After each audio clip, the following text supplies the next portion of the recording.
अतुल अंजान से मेरी मुलाकात तब हुई जब ये हाई स्कूल में विद्यांत कॉलेज लाटूस रोड पर पढ़ते थे। ये और इनका एक मित्र था लड़का स्वप्न कुमार खत्री, जो रामकिशन खत्री काकोरी कांड के प्रमुख अभियुक्त थे, उनका बेटा था।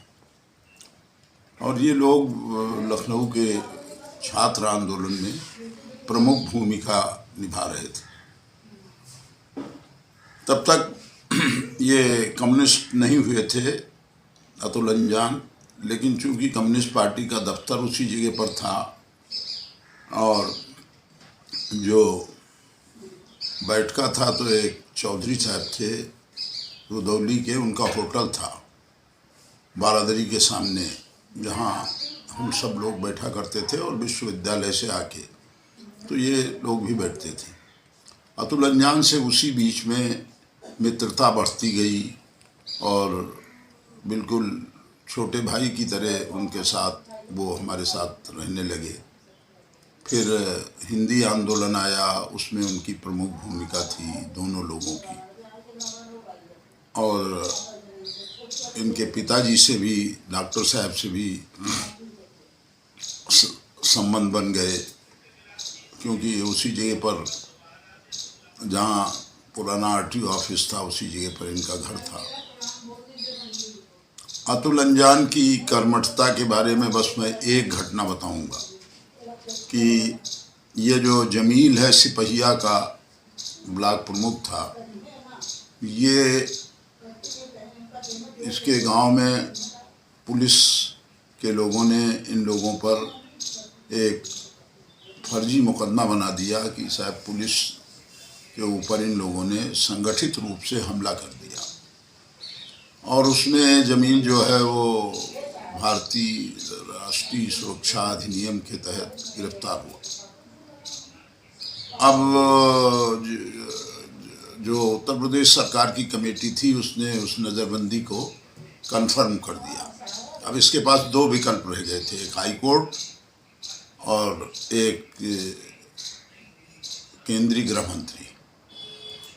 उन दिनों केंद्रीय गृह मंत्री गुप्ता जी थे, गुप्ते, जो कम्युनिस्ट पार्टी के थे, और मेरे अतुल अंजान से संबंध थे। तो मैंने उनको बताया कि भाई ये एक निर्दोष व्यक्ति जो है झूठे मुकदमे में फंसा दिया गया, और एक आवेदन इसके पिता की तरफ से जमील के मैंने उनको दिया अतुल अंजान को। अतुल अंजान ने दरख्वास्त तो मंत्री को दे दी, लेकिन उस पर कोई प्रभावी कार्रवाई न होने के कारण 15 दिन बाद जब मैं फिर दिल्ली पहुंचा तो मैंने अतुल से कहा कि भाई अतुल, हम आवेदन दे गए थे, उस पर कोई कार्रवाई नहीं हुई। अतुल ने कहा कि वो आदमी अभी रिहा नहीं हुआ। हमने कहा नहीं। कहा जरा एक लिख दीजिए कि आदेश क्या होना है, वही मैं मंत्री को दे दूंगा और वही आदेश हो जाएगा। तो मैंने कहा यार, आवेदन पर जब नहीं हुआ तो आदेश पर क्या हो जाएगा। उन्होंने कहा आवेदन तो वहीं रखा है, वो आप उसमें एक आदेश भी लिख दीजिए। तो मैंने लिखा कि भाई इनके आवेदन का मैंने अवलोकन किया और ये निर्दोष साबित हो रहे हैं, इसलिए इनकी नज़रबंदी जो है वो अवैध है और उसको तात्कालिक प्रभाव से निरस्त किया जाता है। साहब, वो मैं दिल्ली से चला और बाराबंकी जब आया तो सुबह ही एक यहाँ सिद्दीकी जई थे, क्या नाम रहा, सिद्दीकी जई का, तो सिद्दीकी जई मेरे वहाँ आए कि साहब जमील की रिहाई आ गई। तो मैंने कहा कि भाई गयास भाई उसमें वकील हैं, गयास भाई से आप कहिए जाके कि वो प्रयास कर दें।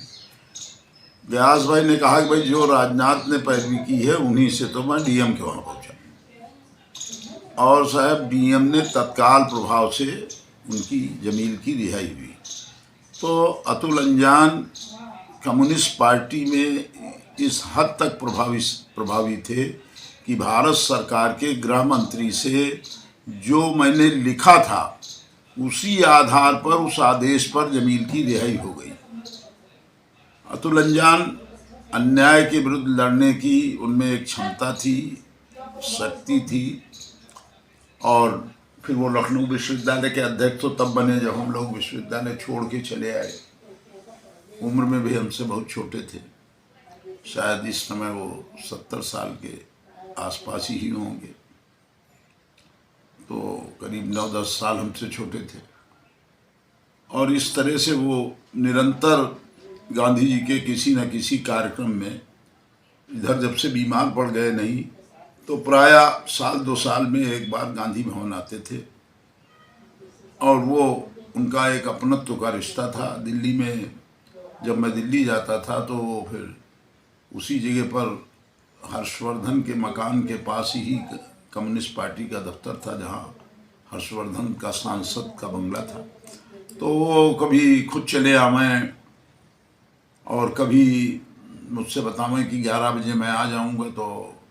तो एक बहुत ही मेरे अनन्य मित्र थे और एक लंबा रिश्ता, मतलब अब आप समझ लीजिए कि हमारे उनके रिश्ते जो हैं 67-68 के करीब के थे, तो कितना लंबा हिस्सा बीत गया अतुल के साथ एक काम करने का। और अतुल निहायत ही सेकुलर और निहायत ही साम्यवादी होते हुए भी अन्य दलों के लोगों से और अन्य विचारधारा के लोगों से उनका एडजस्टमेंट हो जाता था। वो विवाद के चक्कर में नहीं पड़ते थे।